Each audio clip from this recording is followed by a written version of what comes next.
Mari kita buka firman Tuhan bersama-sama di Mazmur pasal 110 ayat 1 dan 2. Saya mau bicara kepada jemaat tentang spiritual positioning atau posisi rohani yang selalu membawa kemenangan. Janji Tuhan itu sebuah garansi buat kita. Kenapa sebagian kita tidak menerimanya? Karena kita tidak berada di posisi untuk menerima. Kalau secara jasmani Tuhan punya hukum alam seperti gravitasi, jangan dilanggar. Kalau Anda tidak mau, kalau nggak mau mati, ya kan? Kalau kita naik ke gunung tinggi atau ke gedung yang pencakar langit, lalu kita lompat dari atas, pasti meninggal dunia. Jangan dilawan. Sekalipun Anda diurapi, jangan main-main dan mencobai Allah. Rohani juga punya hukum. Kalau kita mengerti, kita akan menerima rahmat Allah.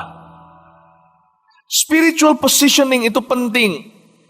Salah satunya yang disinggung di kitab Amsal adalah jagalah hatimu dalam segala kewaspadaan, karena dari sanalah mengalir kehidupan. Itu bukan hukum Taurat, itu bukan syarat.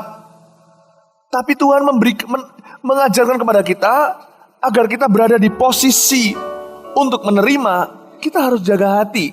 Semua itu free berkat Tuhan itu. Free. Sekalipun air itu bebas biaya, kalau Anda pegang gelasnya tidak tepat, tidak benar, menceng, ya, miring, ya tentunya semua air itu akan tumpah ke tanah. Tuhan ajarkan kita untuk memposisikan diri kita untuk mengalami kemenangannya. Dan sudah sangat ada sebuah pewahyuan dari Mazmur 110 ayat 1 dan 2 yang barusan aja waktu saya sedang menyembah. Waktu menyembah tadi belum naik ke atas juga. Roh Kudus kasih ayat ini kepada saya. Dalam perjalanan jalan, tek naik tangga ini. Sambil saya bicara dengan companion saya, telinga saya satunya. Mazmur 110, 1-2. Sampaikan itu. Saya mau sampaikan kepada Anda tentang ini karena saya rasa ada orang-orang di sini membutuhkan jawaban ini. Jadi ternyata yang namanya orang meminta-minta sama Tuhan terus itu nggak tentu dapat berkat. Karena kita memposisikan diri kita murahan. Kita memposisikan diri kita sebagai beggars atau sebagai pengemis atau oportunis yang mencari kesempatan dalam kesempitan. Tuhan paling nggak suka orang begitu. Tuhan nggak suka. Bener loh. Orang yang sama Tuhan itu trying his luck. Orang seperti itu tidak terhormat di dalam kerajaan sorga. Apa yang kau minta itu harus keluar dari posisi yang tepat. Ya, keluar dari tepat. Coba deh gini. Kalau Anda nggak kenal sama satu orang, sedangkan orang itu orang VIP, langsung aja minta PIN BB-nya. Anda akan dilihat dengan, betul nggak? Kalau Anda coba ke sana sini, saya bukan VIP. Saya bukan bicara soal saya. Kalau saya lagi dalam sebuah function pertemuan, lalu saya di sana ada orang-orang VIP. Saya ini pendeta. Orang bisa salah paham kalau saya minta-minta itu minta-minta kontak dikiranya apa. Jadi kadang-kadang saya memang menahan diri untuk tidak minta. Bicara aja sama mereka, membangun hubungan. Nanti dikiranya karena ada orang yang punya trauma, pendeta suka deket-deket sama orang-orang sukses. Oh, saya nggak gitu, sorry, not this one.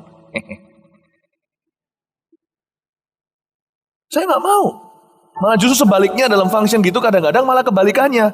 Mereka yang minta PIN saya. Dan saya tentu kasih. Waktu itu saya sekali sama 40 artis Hong Kong maupun Taiwan. Waktu saya di Taipei. Di sebuah resort. Saya ketemu sama mereka. Ada orang beritahu sama saya, minta cepat kontaknya. Saya bilang enggak. Orang-orang gini sensitif begituan. Saya diam aja. Tapi puji Tuhan, bukan menyombongkan diri. Di akhir daripada kita bertemu bersama-sama, mereka yang minta PIN saya. Ngerti maksud saya, Bapak Ibu Saudara? Orang yang kemana-mana oportunis, minta. Tanpa mengerti posisinya bahwa dia bukan orang yang dekat sama mereka. Hati-hati loh. Sama Tuhan juga gitu. Kita asal minta coba-coba, malah ditertawakan sama malaikat. Karena kita tidak mendekat sama Tuhan. Kita tidak mendekat. Tuhan tuh VIP. Posisi kita nggak tepat gitu loh. Apalagi kalau di Facebook contohnya. Di Facebook kadang-kadang saya dapat tulisan seperti ini. Pastor Philip, Atau Pak Philip, bisa tahu nomor teleponnya nggak ya? Bukan saya nggak mau kasih, tapi saya kan nggak tahu dia siapa. Betul atau betul? Betul loh nggak? Posisinya itu nggak tepat. Dia nggak kenal saya nggak kenal dia. Posisinya itu nggak tepat. Kenapa kita nggak terima berkat, nggak ngalami kemenangan terobosan? Karena posisi kita salah sama Tuhan. Di mana kita harusnya mendekat, malah kita minta-minta. Tapi kalau kita posisinya sudah dekat sama Tuhan, kalau kita posisinya sudah tepat, udah mulai familiar sama Tuhan, bukan berarti kita beli jasanya, kita pakai jasa kita, maksudnya bukan berarti kita beli kasih karunia-Nya dengan jasa kita. Kita selamanya tidak bisa layak menerima kebaikan Tuhan. Tapi kalau anak saya, kalau dia butuh sesuatu, contohnya dia perlu beli stationery, ya kan? Kan itu tanggung jawab saya karena dia posisinya tepat, dia anakku. Kalau sampai saya tahu dia pinjam uang supir saya tersinggung jadi papa. Emangnya papa tidak hidupi kamu atau apa? Kenapa kamu tidak minta? Tidak minta malah saya tersinggung. Apalagi kalau dia pinjam sama orang lain, lalu pergi ke tetangga, ketuk pintu dan berkata, pinjam uang 20.000 mau beli pensil. Saya pulang kan berkata, nak, apakah papamu mati sehingga kamu tidak minta? Kenapa kamu tidak buka mulut? Justru karena posisinya tepat, maka apa yang dia minta diberikan. Amin Bapak Ibu Saudara, saya mau ajak Anda masuk lebih dalam cara pemikiran saya yang saya renungkan tadi waktu saya naik ke sini. Dan Roh Kudus kasih di hati saya. Beritahu sama jemaat, bukannya aku tidak mau beri, posisimu nggak tepat. Loh, kalau bertanya sama saya, apakah anak saya layak menerima apa yang saya beri? Ya enggak. Semua itu diberikan oleh orang tua free, bahkan hidup mereka pun Tuhan berikan kepada mereka lewat orang tua. Enggak. Ini bukan bicara soal layak gak layak ya. Posisi itu enggak gini loh. Anda dan saya jangan pernah berpikir suatu hari kita bisa berada di posisi layak untuk terima segalanya atau menuntut Allah melakukan segala sesuatu yang kita inginkan. No. Itu gak akan pernah terjadi. Gak akan pernah terjadi. Jadi kita harus mengerti bahwa kita ini bukan soal layak atau tidak layak. Tapi ini bicara tentang posisi hati ketika kita meminta sesuatu kepada Tuhan. Saya ajarkan sekarang Mazmur pasal 110 ayat 1 dan ayat 1 saya bacakan, lalu saya jelaskan kepada Anda. Demikianlah firman Tuhan kepada Tuanku. Duduklah di sebelah kananku sampai kubuat musuh-musuhmu menjadi tumpuan kakimu. Tongkat kekuatanmu akan diulurkan Tuhan dari Sion. Memerintahlah di antara musuhmu. Perhatikan perkataan Tuhan. Saya ulangi, saya jelaskan. Demikianlah firman Tuhan kepada Tuanku. Ada kata Tuhan kepada Tuanku. Ada dua Tuhan di sini. Siapa mereka? Firman Tuhan kepada Tuanku. Tuhan yang pertama dalam bahasa aslinya adalah Yahweh, menunjuk kepada Allah Bapa di sorga. Tuhan yang kedua disebut di sini dengan kata kepada Tuanku adalah Adonai, menunjuk kepada Yesus Kristus. Jadi seperti seolah-olah Bapa ngomong sama Tuhan Yesus, Allah Bapa di sorga, ketiganya yang esa. Dia berkata kepada Tuhan Yesus, duduklah di sebelah kananku sampai kubuat musuh-musuhmu menjadi tumpuan kakimu. Ini terjadi, janji ini dalam kehidupan seorang Yesus digenapi setelah dia mati bagi dosa manusia. Luar biasa. Anak Allah pun mengalami kemenangan setelah posisinya benar. Bukan berarti dia pernah salah atau berdosa. Ini ayat bukan digenapi saat Yesus masih melayani di bumi ini sebagai manusia, anak manusia. Ketika Yesus pertama kali buka firman Tuhan, dia berkata, digenapilah firman ini hari ini di depan matamu. Itu firman bicara tentang Roh Allah ada padaku. Oleh karena dia mengurapi aku untuk memberikan penglihatan kepada orang buta, untuk membebaskan tawanan, untuk memberitahu tahun rahmat Allah telah datang. Lalu dia tutup Alkitabnya. Nah dia berkata, hari ini di depan matamu telah digenapi firman ini. Semua orang mau lempar dia ke dalam jurang ketika dia ngomong begitu. Yesus tahu saat penggenapan firman itu dalam kehidupannya, padahal dialah sang firman. Dia tidak KKN, dia tidak pakai jalan pintas. Yesus tahu yang namanya positioning. Yang dia klaim ayat itu adalah ayat yang tepat di kondisinya saat itu. Dia bukan oportunis sekalipun dia anak Allah. Dia tahu bahwa firman yang harus digenapi dalam hidupnya sekarang, dari Alkitab, Kejadian sampai Wahyu, kita juga harus tahu yang mana firman yang untuk kita hari ini. Kita harus cari. Itu posisi kita. Dan dari sana Tuhan akan bawa kita ke posisi higher and higher. Mungkin Tuhan lagi bicara kepada Anda sekarang, ampunilah orang yang bersalah kepadamu. Anda belum di taraf di dalam, ini bukan bicara soal level kayak orang main games. Saya di level 1, saya level terakhir. Jangan Anda merasa superior atau merasa lebih hebat. Saya juga tidak. Saya nggak lebih penting dari Anda di mata Allah. Kita sama. Cuman jangan pernah kita bypass melompati sebuah posisi yang Allah beri. Sesakit apapun, duduklah di sana. Kalau Tuhan suruh ampuni, ampuni. Duduk di sana. Jangan cepat-cepat hengkang cari tempat duduk VIP. Kalau Tuhan suruh Anda sekarang dalam sebuah firman, ini posisimu. Tuhan berkata kepadamu, berilah kepada orang yang membutuhkan itu. Ada ayatnya, lalu bicara tentang seorang saudara kita yang sekarang lagi dalam masalah. Anda disuruh berbagi berkat jasmani. Lakukan itu sesakit apapun. Posisinya. Beberapa orang posisinya lebih kepada, Tuhan beritahu, tutuplah pintu di belakangmu, masuklah kamarmu, tutuplah pintu di belakangmu, sehingga Bapamu di sorga yang melihatmu berdoa di tempat tersembunyi akan memberimu upah. Tapi kita terlalu sibuk lari terus seperti kuda. Padahal posisi kita sekarang ini bukan di gelanggang, tapi disuruh berada di belakang. Di belakang pintu kamar kita, ditutup dan berdoa. Sebelum itu Anda lakukan, duduk di sana, tidak ada tempat duduk baru berikutnya. Bisa mengerti spiritual positioning-nya? Tuhan suruh kita duduk di mana sekarang, di ayat mana? Anda harus tahu. Harus tahu. Ini PR kita setiap hari. Kalau nggak gitu, nggak ada namanya perintah carilah dulu kerajaan sorga, kerajaan Allah dan kebenarannya. Carilah firman yang untukmu hari ini. Rajinlah, kalau belum ketemu puasalah. Lord, where should I sit? Tuhan, aku harus duduk di mana hari ini? Where should I sit? Aku harus duduk di mana? Saya tidak suruh kita cari nubuatan, cari pendeta. Cari firman. Cari firman. Oh, Tuhan bicara sama aku hari ini. Tuhan bicara itu. Berarti itulah tempat dudukku. Aku harus duduk di sana. Amin. Dan Tuhan itu kalau kasih kita tempat duduk, selalu tujuan Tuhan itu bukan menyingkirkan orang. Sebab di dalam Tuhan tidak ada tempat duduk VIP. Gak ada. Tuhan sayang semua anak-anaknya. Masing-masing kita punya tempat duduk sendiri untuk bertahta dengan Kristus.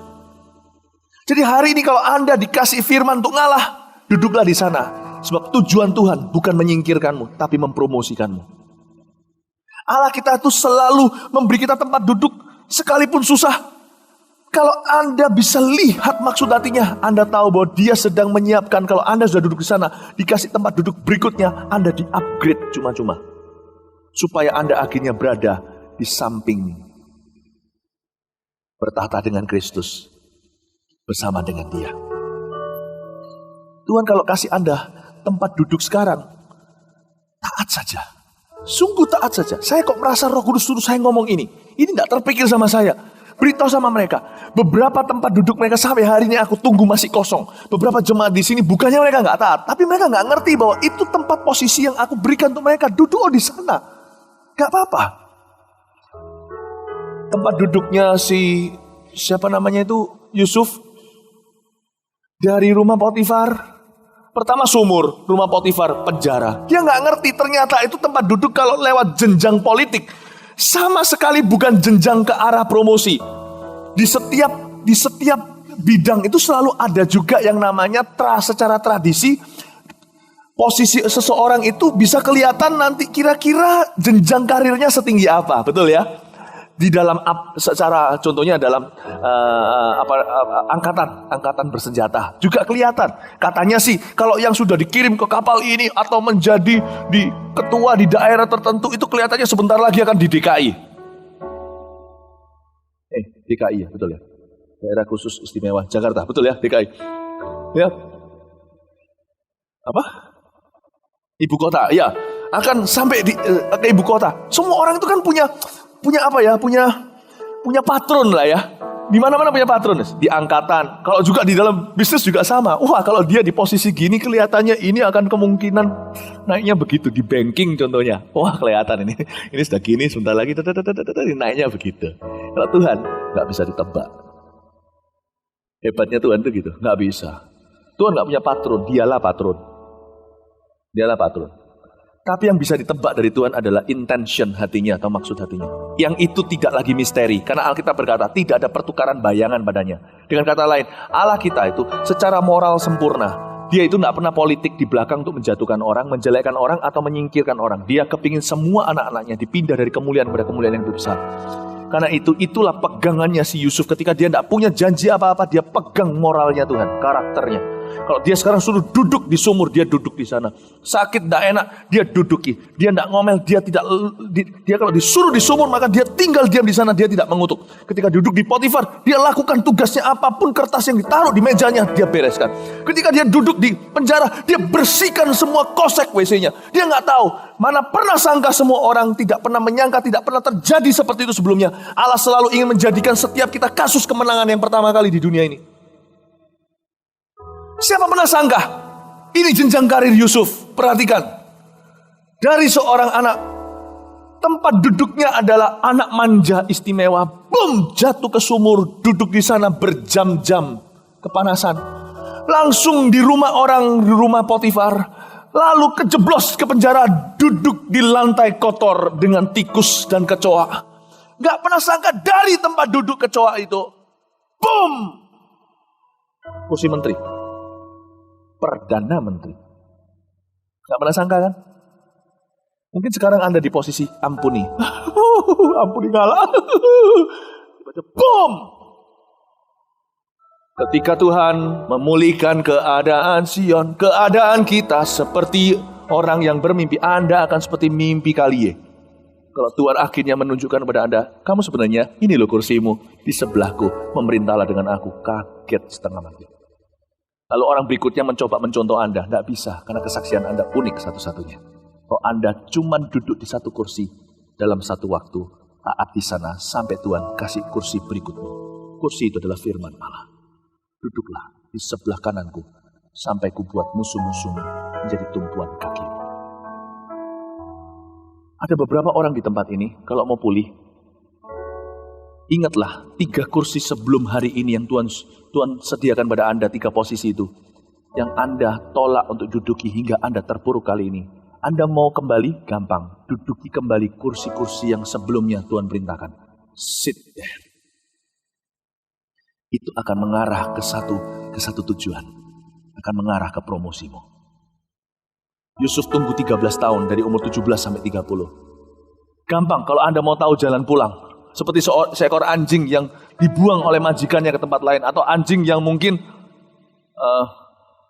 anjing yang siapa tahu anjingnya suatu hari diajak jalan-jalan, lalu listnya kekangnya ini tiba-tiba lepas dari tuannya, lalu kena bannya mobil siapa. Ini cuma imajinasi saya. Langsung ketarik anjing, ikut lari sama mobil. Lalu habis itu sudah berakhir di RW yang berbeda. Lalu dia nggak tahu jalan pulang. Gampang mau tahu jalan pulang. Dia ingatin aja dari mana dia tadi datang. Dengan ciumnya. Anda mau jalan pulang. Beberapa orang dalam masalah finansial yang cukup parah sekarang. Beberapa di antara Anda di dalam masa keluarga yang cukup rumit. Mau tahu? Ingat ketika Anda mengucapkan kata cerai saja. Ingat itu. Duduki kembali kursimu. Perbaiki itu. Datang dan berkata, I'm sorry. Maaf kalau saya kemarin bulan lalu ucapkan kata-kata seperti itu kepadamu. Minta ampun. Perbaiki di posisi yang sama. Duduk di sana sekalipun diludahi. Duduk di sana sekalipun tidak diampuni. tetap minta maaf sampai lanjut ke kursi berikutnya. Amin Bapak Ibu Saudara. Bisa nangkep ini ya? Bisa nangkep ya? Saya tahu ada di sini spiritual position. Di sini ada orang-orang yang kursinya masih ditunggu Tuhan untuk diduduki sampai hari ini. Ada beberapa orang bolos kursi-kursi yang lama itu. Karena kita terburu-buru tergesa-gesa. Ingin langsung jadi Chong Ching Li. Tahu ya? Ingin langsung jadi direktur. Gak ada. Daud ketika pertama kali sebelum duduk sebagai raja dengan mahkota, dia dikejar duduk di gua-gua. Tapi kursinya gak pernah bolong dia duduki. Firman apa yang Allah katakan kemarin yang belum Anda taati. Ingat-ingat sebelum Anda dapat firman yang baru. Itulah sebabnya di kebaktian ini Roh Kudus beritahu saya, jangan kasih firman baru. Ingatkan mereka firman yang lama. Jadikan khotbah saya renungan buat Anda. Untuk Anda yang mau pulih. Dan peneguhan buat kita semuanya yang hari ini diberi satu firman sama Tuhan, kita gak ngerti. Kalau saya jadi Anda, saya taat saja. Karena Tuhan tidak pernah suruh kita melakukan sesuatu yang salah. Kalau Tuhan bicara, taati sempurna. Anda tidak akan menyesal. Ujungnya pasti kebenaran. Amin Bapak Ibu Saudara. Itu yang dimaksud dengan duduklah di sebelah kananku. Sampai ku buat musuh-musuhmu menjadi tumpuan kakimu. Ya, Anda diberkati Tuhan. So far bisa ikuti saya. Siapa yang sampai sejauh ini bisa mengerti apa yang saya bagikan? Angkat tangan. Puji Tuhan, praise the Lord ya. Nah, posisi, spiritual positioning. Nah, di sini dikatakan juga perhatikan ini adalah posisi Tuhan Yesus. Yahweh kepada Tuanku, Yahweh kepada Adonai, posisi Tuhan Yesus. Tuhan Yesus itu loh, Allah. Ayat ini baru digenapi setelah dia bangkit. Duduklah di sebelah kananku sampai ku buat musuh-musuhmu menjadi tumpuan kakimu. Ini belum terjadi, ayat ini belum boleh digenapi sekalipun sudah diucapkan jauh hari oleh nenek moyangnya, yaitu Raja Daud sendiri sebagai seorang nabi. Dia mengucapkan sebuah mazmur tentang keturunannya yang nanti jadi Mesias, yaitu Tuhan Yesus. Meskipun ayat ini sudah ribuan tahun lalu diucapkan, tetapi digenapinya baru setelah Yesus bangkit.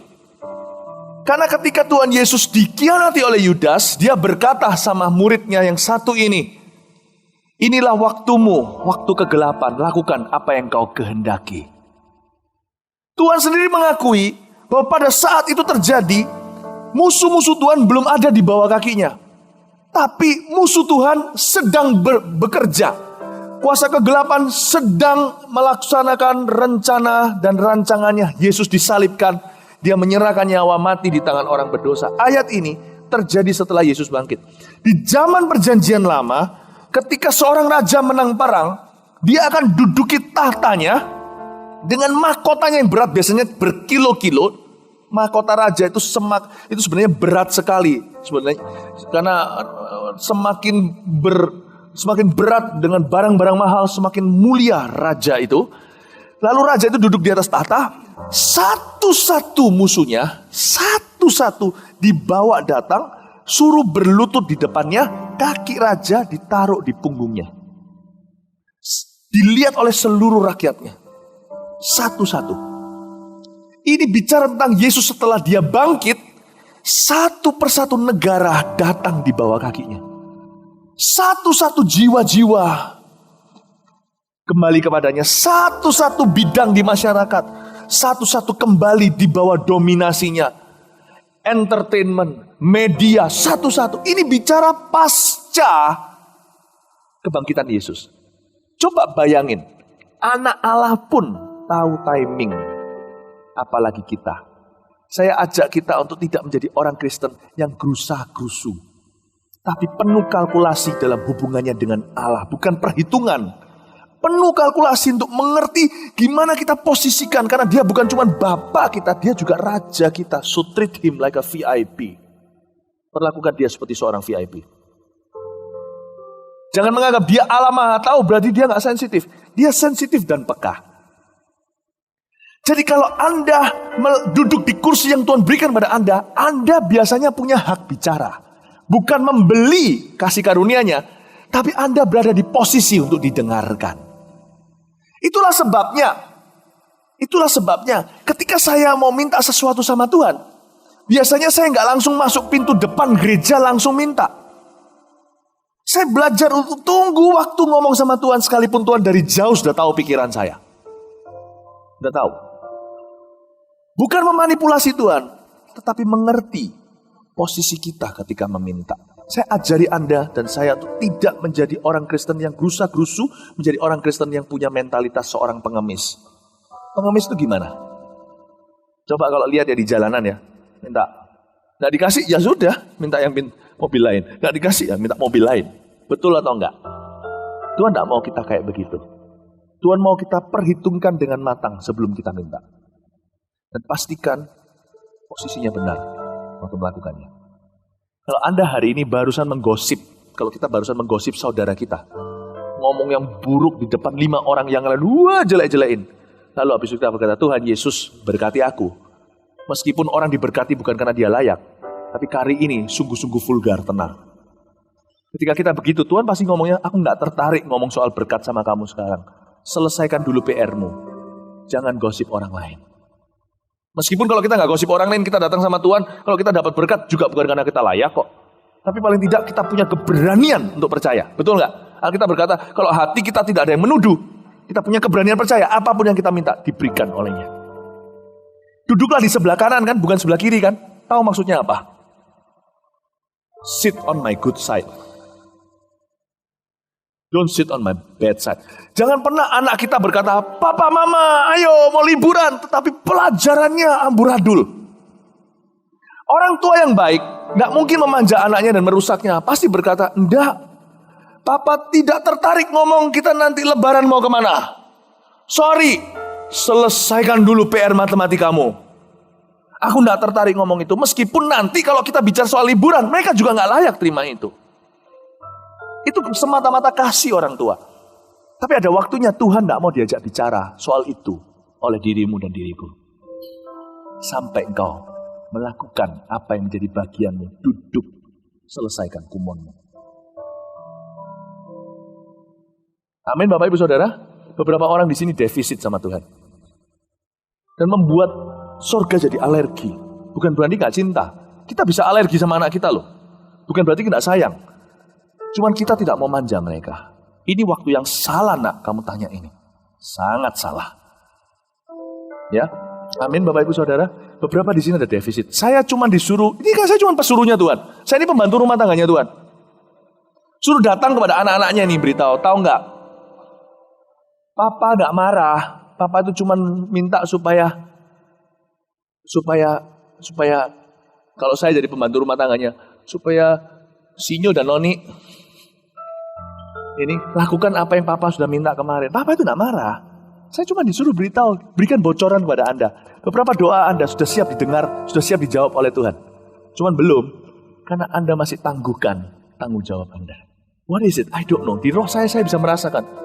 Ada orang-orang di sini yang hutang sesuatu sama Tuhan, sama Roh Kudus. Ada orang yang hutang sesuatu sama Roh Kudus. Dan khotbah saya ini bisa membuka sumbat yang selama ini Anda kira sorga itu besi, lantainya tidak bisa ditembus. Enggak. Sudah siap dicairkan kasih karunia itu. Cuman, please, position yourself when you talk to Him. Duduklah di sebelah kananku, jangan di sebelah kiriku. Sit on my good side. Duduklah di sisi baikku. Jangan otak-atik marahku. Sebab tidak akan berguna bagimu. Amin Bapak Ibu Saudara. Saya harap Anda bisa mengerti ini adalah bahasa keluarga. Saya tidak ajarkan bahwa kasih karunia bisa dibeli. Saya tidak ajarkan bahwa Anda bisa layak. Saya juga enggak. Tapi Tuhan itu VIP loh. Tuhan itu sangat VIP. Tolong diperlakukan demikian. Duduklah di sebelah kananku. Yesus pun hati-hati. Padahal dia anak Allah, dialah Allah. Tapi dia ajarkan kepada kita semua itu ada timing dan posisinya. Ayat ini tidak digenapi sampai dia taat sampai mati. Makanya ada ayat yang berkata, karena itu Yesus taat sampai mati, menanggung segala hina. Tidak heran, oleh karena itu kata Alkitab berkata, oleh karena itu sebenarnya artinya tidaklah heran. Bapa menjadikan namanya di atas segala nama. Dan segala sesuatu di bumi dan di sorga di bawah kakinya. Firman ini, Yesus disuruh naikkan kakinya di atas punggung satu-satu. Setelah dia bangkit. Dan ini ayat tidak berlaku waktu Yesus masih jalan di Galilea. Kalau anak Allah pun kenal timing. Jangan sampai ada di antara kita kedapatan kurang ajar dengan Allah. Apalagi yang so akrab itu yang paling parah sama Tuhan. Saya tidak mau. Benar saya nggak mau. Saya tidak mau so akrab sama Tuhan. Biar dia yang mengakui saya, bukan saya yang mengaku-ngakui. Ngerti maksud saya nggak? Ini tipe kayak orang yang kalau, jangan tersinggung ya ini ya. Saya tidak tahu siapa-siapa, jadi saya tidak sedang menyinggung siapa-siapa. Kita bangga sekali kita kenal jenderal ini, kita kenal jenderal itu. Kita pasang semuanya figura dan fotonya di kantor kita. Pertanyaan saya, jenderal itu bangga enggak kenal Anda? Foto Anda dipasang enggak di kantornya? Saya lebih kepingin Tuhan yang ngakui saya. Itu hambaku, Yesaya berkata. Lihatlah dia, pulau-pulau menantikan pengajarannya. Daripada saya ngaku-ngaku gua dekat sama Tuhan. Biar orang lain yang lihat. Kalau orang yang so akrab sama Tuhan, malah gak dapat apa-apa. Posisi yang baik untuk mendekati Tuhan itu rendah hati. Humble. Jangan memanipulasi memanfaatkan Tuhan. Minta itu harus perhitungan. Hitungkan dengan baik. Minta gede gak apa-apa. Jadi anak kalau minta kecil malah justru Tuhan tersinggung. Bapak tersinggung. Elia dan Elisa itu sampai satu taraf. Elisa permintaannya aduhai luar biasa. Minta double porsi urapannya. Itu baru permintaan seorang anak.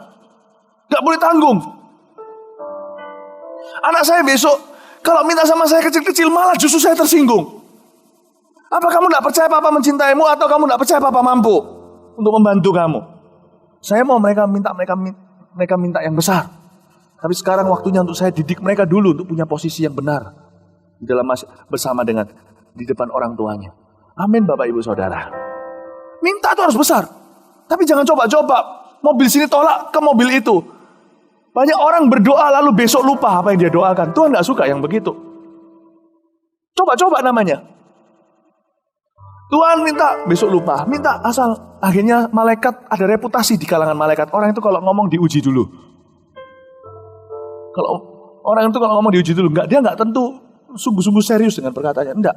Saya jaga mulut saya. Alkitab katakan di Mazmur, jagailah taruh malaikat pada mulutku. Sehingga apa yang keluar di mulutku, itu betul-betul saya pertimbangkan dengan baik. Surga harus bisa percaya mulutku. Jadi kalau saya punya satu hubungan dengan Tuhan yang saya pegang erat-erat, yaitu kalau saya sekali minta, saya tidak tarik kembali. Saya tidak tarik kembali. Tapi kalau saya tidak punya apa-apa yang saya katakan, saya tidak obral kata-kata sama Tuhan. Pengkhotbah katakan, kalau menghampiri rumah Allah, jangan banyak bicara, banyaklah mendengar. Amin Bapak Ibu Saudara. Amin. Karena itu, kita taruh di dalam sebuah posisi dulu. Nanti minta besar nggak apa-apa. Tapi pastikan hari ini Anda duduk di dalam firman yang Tuhan suruh kepada Anda. Sit on my right side, duduklah di sebelah kananku. Sampai ku buat musuh-musuhmu menjadi tumpuan kakimu. Saya harap ini Anda bisa mengikuti saya. Saya tidak mau ajarkan kepada Anda sesuatu yang ABC, saudara. Saya mau ajarkan kepada Anda sesuatu yang sifatnya terselip di hati kita. Sampai sedalam dunia motivasi. Untuk kita bisa berhadapan dengan Sang Maha Kuasa. Kalau Anda mau belajar sesuatu yang sifatnya motivasi, tidak usah di Gereja Mawar Sharon. Di luar ada banyak motivator. Saya ajarkan kepada Anda sampai ke super spesialis, masuk yang teleskop dokter tidak bisa masuk. Yang bisa membelah sumsum dan otot dan sumsum dan sendi. Yang bisa masuk, bisa membedakan antara jiwa dan roh. Saya bawa Anda masuk ke dalam untuk Anda dan saya bisa melihat dan dikoreksi selama ini. Kok doa kita nggak terjawab? Ternyata jawabannya begini. Posisi kita kurang pas sama Tuhan. Bukan karena dia tidak siap menjawabmu. Amin Bapak Ibu Saudara. Makanya sama Tuhan hari ini saya nggak mau, Tuhan minta ini, Tuhan minta ini, Tuhan minta ini, Tuhan minta ini. Lama-lama saya sendiri nggak percaya perkataan saya. Saya tidak mudah buka mulut. Tapi sekali buka mulut, Tuhan ku tahu. bahwa saya sungguh-sungguh bermaksud dengan perkataan saya. Itulah sebabnya ada kata-kata doa orang benar. Bukan dengan yakinnya saja. Bila dengan yakin didoakan sangat besar kuasanya. Kuncinya bukan yakin. Tapi kuncinya bukan dengan yakin didoakan. Kuncinya di sini. Doa orang benar. Ini saya sedang ajarkan kepada Anda doa yang tidak bisa ditolak surga. Karena posisinya duduk di sebelah kanan Allah. Saya harap Anda bisa tangkap pewahyuan ini. Oh my goodness, hal ini yang menjadi prinsip hidup saya. Ini saya sedang buka rahasia kehidupan doa saya secara pribadi. Elia orang biasa. Dia berseru, sorga tertutup. Dia berseru lagi, cor dari sorga. Keluar banyak air, hujan. Kuncinya di mana? Yakobus berkata, doa orang benar. Bila dengan yakin didoakan, sangat besar kuasanya. Karena Elia tidak pernah sembarang membuka mulut. Dan dia selalu memposisikan dirinya dengan Tuhan. Posisi yang benar. Saya ajak Anda untuk evaluasi kembali semua yang menjadi doa-doa, beban doa Anda di hidup Anda. Satu-satu diperhitungkan. Saya kasih contoh. Kalau Anda berdoa agar suami Anda terima Tuhan, tolong disertai beserta dengan doa. Jangan berhenti berdoa. Saya tidak ngomong begini berarti Anda jangan berdoa, jangan minta. Jangan. Sebenarnya Alkitab sudah menjelaskan dengan jelas, mintalah maka diberikan padamu. Jadi ada perintah untuk minta. Nggak pernah kan ada netralisir ayat itu lalu di ayat berikutnya dikatakan janganlah minta. Nggak ada kan? Jadi harus minta kan? Tetapi kalau Anda minta agar suami Anda bertobat, tambahi satu lagi. Untuk membuat doa Anda bukan cuma dengan yakin didoakan, tapi doa orang benar. Tunjukkan lewat teladanmu di rumah. Layani dia. Perhatikan dia. Jangan ajak dia bertengkar kayak begitu. Dan jangan terus abaikan kebutuhan keluargamu. Demi alasan pergi keluar sana ke menara doa dan berdoa. Don't. Tunjukkan dengan teladan. Memang itu tidak langsung berkenaan dengan doa. Tapi Tuhan akan menganggap doa yang dengan yakin dinaikkan ini keluar dari seorang benar. Posisi Anda itu benar. Di sebelah kanan, bukan di sebelah kiri. Allah nggak jawab doa yang dinaikkan dari sebelah kiri. Pernahkah Anda mikir ayat ini berbicara seperti itu? Allah tidak pernah menjawab. Tuhan sudah punya janjian sama malaikat. Semua doa yang dinaikkan dari sebelah kiri, dijawab. Yang sebelah kiri bunyinya gini, doa orang yang salah bila dengan yakin didoakan, gak ada gunanya. Itu sebelah kiri yo. Sebelah kanan doa orang yang benar. Tuhan bilang, yang dari sebelah kanan. Tuhan bilang sama malaikat, lu harus jawab. Harus jawab. Semua indah pada waktunya. Amin Bapak Ibu Saudara. Tambahkan satu hal, kalau Anda mau melihat pertobatan keluarga, layani mereka. Serve, kata Alkitab. Salinglah melayani dan menanggung bebanmu. Dan dengan demikian engkau menggenapi hukum Kristus. Isn't that wonderful? Luar biasa. Amin. Ada orang yang berkata, aku minta jodoh dari Tuhan. Tetapi sekalipun begitu, cara bergaulnya sembarangan. Senonoh pergaulannya. Saudara, Tuhan mau memberimu dengan yakin kau berdoa agar kau mendapat jodoh. Tetapi cara bergaulmu terlalu berani dan sembarangan. Akhirnya sampai hidup bersama, seks di luar nikah. Padahal Anda sudah berdoa minta sama Tuhan pernikahan yang bahagia, ujungnya rumah tangga yang berantakan. Kenapa? Karena doamu dari sebelah kiri. Mulut berkata perbuatan melawannya. Posisimu tidak benar, doamu benar, posisimu gak benar. Hidupmu gak beres. Kalau saya pernah doakan seseorang, saya berkali-kali doakan orang yang sakit karena dosa. Apa sakit karena dosa? Ada sakit, ada berbagai macam hal. Kita makan gak teratur, lalu kita sakit gak karuan mah atau mual atau gimana ya, gak tahu, kita kecapean, masuk angin, bla bla bla. Jangan pernah langsung cari genderuwonya siapa. Itu karena kita makan gak teratur. Tapi ada dosa yang karena dosa, ada penyakit yang karena dosa loh. Anda harus tahu. Seseorang yang tidur dengan pelacur kena virus. Seseorang yang merokok Ada yang karena dosa. Bahkan ada penyakit yang gak bisa sembuh. Mau kemana pun gak bisa ada obatnya. Karena memang pangkalnya adalah dosa. Dan saya sudah pernah mendoakan orang seperti ini banyak kali. Saya beritahu ya, saya tidak muluk-muluk, saya gak suka membesar-besarkan sesuatu. Bukan karena doa saya. Doa saya semata-mata tidak akan manjur. Karena masalah dia bukan masalah yang bisa diselesaikan dengan doa, tapi pertobatan. Tapi doa tetap perlu dilakukan karena doa itu komunikasi dengan Allah. Tuhan kasih saya hikmat untuk wanti-wanti saya untuk hati-hati di dalam menangani orang. Jangan pakai gaya murahan asal olesi sana sini lalu tumpang tangan begini-begini selesai. Jangan buka praktek dukun. Jawab orang itu sesuai dengan kebutuhannya. Jangan lebih, jangan kurangi, jangan pura-pura. Tuhan sudah beritahu sama saya dengan jelas. Karena itu sering kali sebelum saya doa, saya kasih nasihat dulu. Yang kamu perlu lakukan, ubah gaya hidupmu. Bertobatlah, enggak. Sekarang juga seperti wanita yang tangkap basah sedang berzina. Tuhan ngomong sama dia, mana penghukummu? Orang yang menghukummu, enggak ada. Baik, mulai hari ini, aku pun enggak hukum kamu. Mulai hari ini jangan berdosa lagi. Saya berkata sama orang seperti ini, biasanya saya ngomong begini. Gantilah kebiasaan burukmu dengan kebiasaan baik. Apalagi kalau orang itu sudah mengaku dirinya Kristen, di dalam dirinya sudah ada Roh Kudus.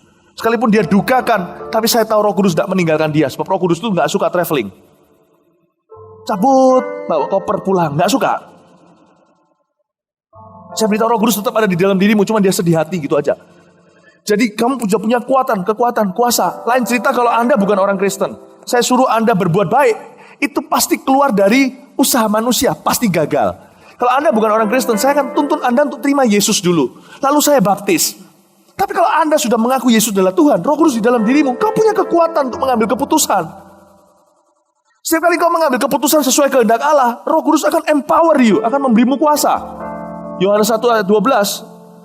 Kamu sekarang menjadi anak Allah, diberi kuasa. Siapa yang terima Yesus? Ayat itu berkata, Yohanes 1 ayat 12, diberi kuasa untuk menjadi anak Allah. Kata menjadi anak Allah, itu berarti dengan semua paketnya, berarti kita bisa membuat keputusan-keputusan yang memuliakan Bapa kita.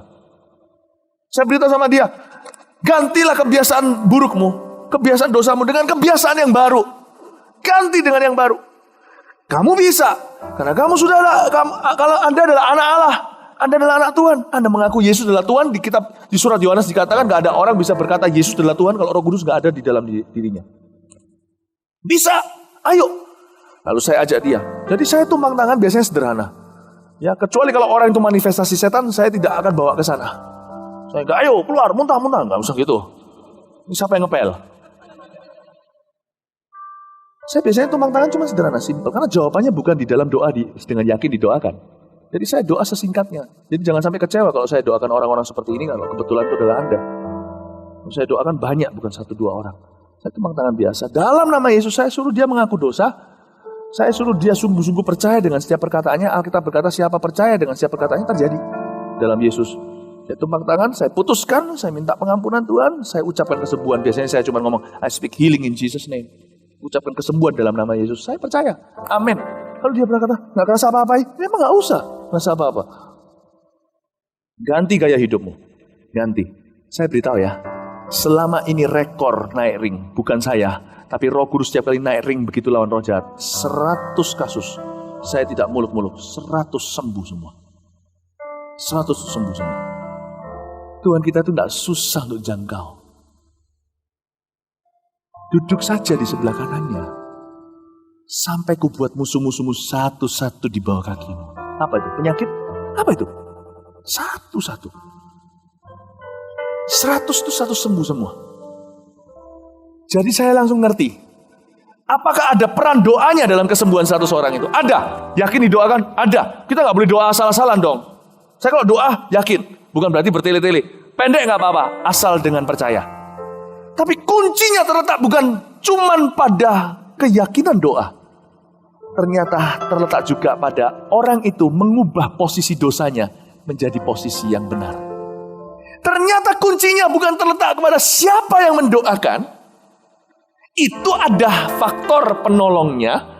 Tapi ternyata nasihat yang diberikan itu bukan dari saya. Kalau dari firman Allah itu dari Yesus.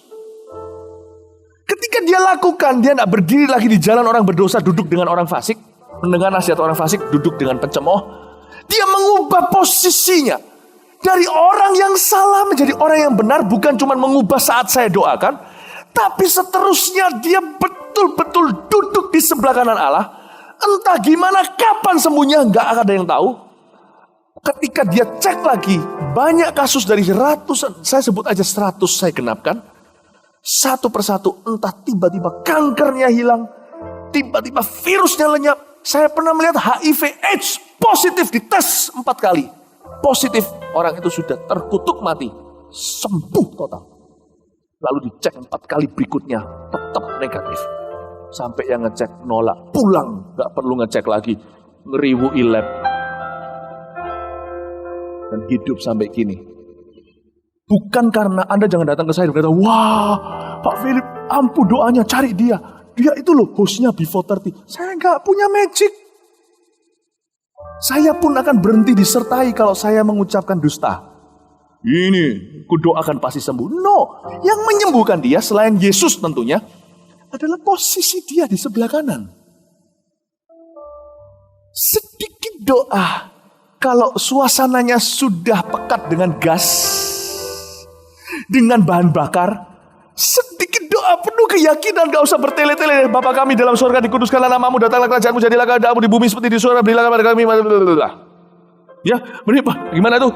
Cuma sederhana, Tuhan ketika ajarkan muridnya berdoa, bukan panjang lebar. Kalau doa jangan bertele-tele, doa Bapa kami saja. Sedikit aja sulut api, jadi kebakaran hutan. Jadi bukan karena doa saya punya faktor, cuman faktor penolong.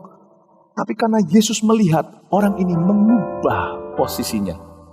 Doa kami, doa dia dan saya didengar. Mujizat pun terjadi. Sampai kubuat musuh-musuh menjadi tumpuan kaki. Amin Bapak Ibu Saudara. Amin ya. Karena itu saya berikan beberapa aplikasi tadi. Orang yang mau berdoa untuk keluarganya, terima Tuhan. Orang yang mau berdoa untuk mujizat kesembuhan. Orang yang mau berdoa untuk promosi. Orang yang mau berdoa, oh gosh. Pada saat mujizat terjadi, Anda dan saya tidak bisa berkata, karena aku punya gaya hidup yang sekarang ini betul-betul membeli kasih karunia, yang tidak bisa. Tapi asal engkau duduk aja di sebelah kanan, engkau tidak usah berusaha. Ujungnya semua berkat itu aku yang akan bawa datang di hidupmu. Bukan karena engkau yang sanggup, tapi kesanggupanku. Saya dorong Anda semuanya untuk evaluasi. Khotbah ini gak selesai di sini. Saya tutup sebentar lagi. Tapi jadikan ini meditasi hatimu. Pulang. Kalau Anda mau transformasi hidup, mulai coret-coretan di kertas. Ayat apa yang Tuhan pernah bicara, belum Anda laksanakan. Mulai coret-coretan di kertas. Anda lihat PR apa yang Anda selama ini tangguhkan, padahal Tuhan sudah minta berkali-kali. Bukan karena Tuhan minta dibayar, tapi Tuhan minta Anda menaruh posisi rendah hati, mudah diajar, dan mau taat. Itu cukup. Celengan babimu dan babiku. Pernah lihat celengan babi seperti itu? Nggak bisa beli apa-apa, cuman beli makanan jalanan. Jangan heran ketika nanti Anda dibawa Tuhan, diberikan sesuatu yang Anda tidak bisa beli dan bayar. Tugasmu dan tugasku hanyalah berduduk di sebelah kanannya. Semua musuhmu akan datang satu persatu. Bukan karena usahamu. Engkau duduk kok. Orang duduk mana bisa menang perang. Tuhan yang perang bagimu. Anda akan lihat promosi waktu terjadi. Anda berkata, aku tidak layak terima yang begini. Tapi Tuhan memberi Anda sebuah kedipan dari matanya yang berkata, kamu duduk di sebelah kananku sih. Makanya aku berikan promosi ini kepadamu. Dia akan mengedipkan mata sebelah sini lagi kepadamu dan berkata, karena kamu duduk di sebelah kanan, kamu adalah anak yang menyenangkan aku. Maka jangan heran multiplikasi terjadi dengan apapun yang kau jamah, aku lipat gandakan. Bukan karena kita hebat, kita bisa beli semuanya. Itu cuma celengan babi di tangan kita. Kesalehan kita cuma kain kotor. Tapi saya beritahu, kasih karunia itu ada. Kasih karunia tidak diberikan, meskipun dia diberikan cuma-cuma, dia nggak murahan. Itulah sebabnya orang jahat tidak dapat kasih karunia penyertaan seperti orang benar. Bukan karena kita lebih layak, tapi karena kasih karunia sekalipun cuma-cuma, lebih tinggi daripada yang kita bisa usahakan. Dia tidak murahan. Jangan pernah anggap kasih karunia itu seperti asal-asalan. No, kau harus duduk di sebelah kanan. Itu saja syaratnya. Sisanya Allah yang bekerja dan kau tidak layak terima berkat segede itu. Tapi dia bisa lakukan itu karena dia sanggup, dia mencintaimu dan dia siap menjawab doa. Mari semua bangkit berdiri. Praise the Lord. Haleluya. Selidiki aku, lihat hatiku, apakah ku sungguh mengasihimu, Yesus, kau yang maha tahu dan menilai hidupku. Tak ada yang tersembunyi bagimu. Selidiki aku, lihat hatiku, apakah ku sungguh mengasihi, Yesus, kau yang maha tahu dan menilai hidupku. Tak ada yang tersembunyi bagimu. Telah kulihat kebaikanmu yang tak pernah habis. Berjuang sampai akhirnya kau dapat lihat tetap setia. Telah kulihat kebaikanmu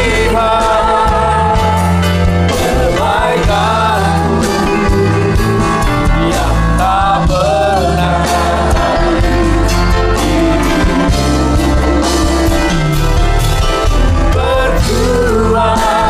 sampai akhirnya kau dapat lihat tetap. Telah kulihat kebaikanmu yang tak pernah habis.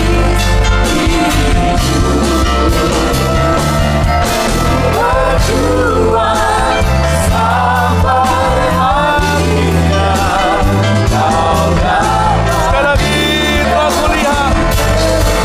kulihat kebaikanmu yang tak pernah habis. Berjuang sampai akhirnya kau dapat lihat. Telah kulihat Bapa dalam sorga, berkati jemaat dengan kasih karunia. Jauhkan dari pikiran kami untuk merasa bahwa kami bisa membeli kasih karunia. Katakan kalau seorang istri melayani rumah tangga dan suaminya jadi teladan, toh nanti pada waktu sang suami dijamah Roh Kudus, itu Roh Kudus yang menjamah. Ketika sang suami katakanlah dia menangis, terharu, dilawat Tuhan, ditemplak Roh Kudus, kalau itu terjadi di gereja atau di mana ketika dia dilayani, itu toh tidak ada campur tangan manusia apalagi istrinya. Ketika kasih karunia diberikan, itu cuma-cuma. Tapi Tuhan mau kami ya Tuhan Yesus untuk memiliki posisi mitra dengan Tuhan. Tidak berdiri menentangnya, tapi di sebelah kanannya. Tuhan Yesus, hamba berdoa supaya pewahyuan tentang posisi ini menjadi berkat buat jemaat. Hamba berdoa mulai hari ini Kau merevolusi kehidupan doa jemaat Mawar Syaron Kebaktian Umum 4 ini. Merevolusi cara mereka meminta dan mengingat apa yang menjadi permohonan mereka. Kami tidak asal-asalan. Dan semua doa-doa kami yang belum terjawab, kami diingatkan kembali untuk terus minta dan tekun mengejarnya sampai itu diberikan.